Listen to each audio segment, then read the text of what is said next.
Ce programme est déconseillé aux moins de 12 ans.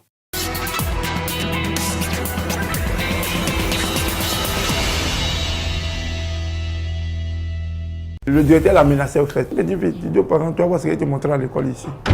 Quand il ne voit pas la petite à l'école, il vient la chercher à la maison. La petite qu'elle avait, elle ne va pas se menstruer, ça fait 2 mois.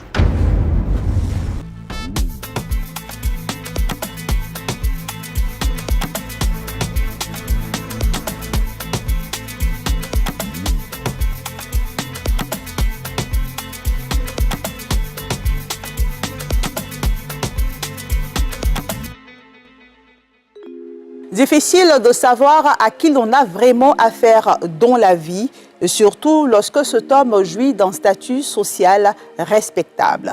Mokouzoué, c'est ainsi qu'il se faisait appeler, était le directeur du groupe scolaire Iré Nyakakro.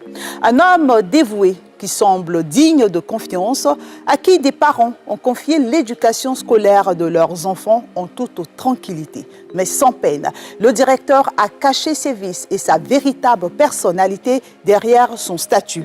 Les parents ignoraient qu'il était un prédateur sexuel qui s'en prenait à leur fille. Pendant longtemps, il est passé entre les mailles du filet. Mais la mort de Djeneba, sa dernière victime, a révélé sa face horrible. Il a engrossé cette jeune enfant de 14 ans et tenté de la faire avorter dans une clinique privée illégale. Djeneba est morte des suites de cet avortement. Ses parents sont partagés entre colère et tristesse. Focus Faits divers vous conduit à Iré sur les traces d'un violeur en série à col blanc.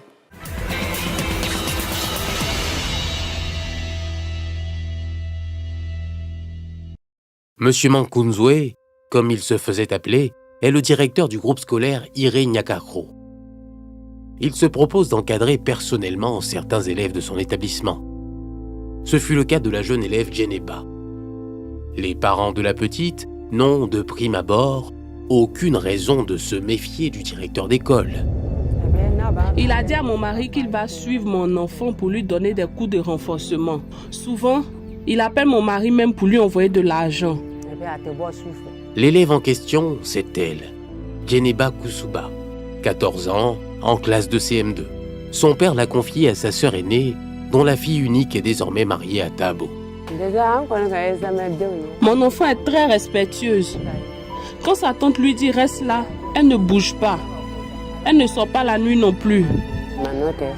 Les parents étaient loin de se douter que Djeneba subissait un traumatisme. Elle n'osait pas leur dire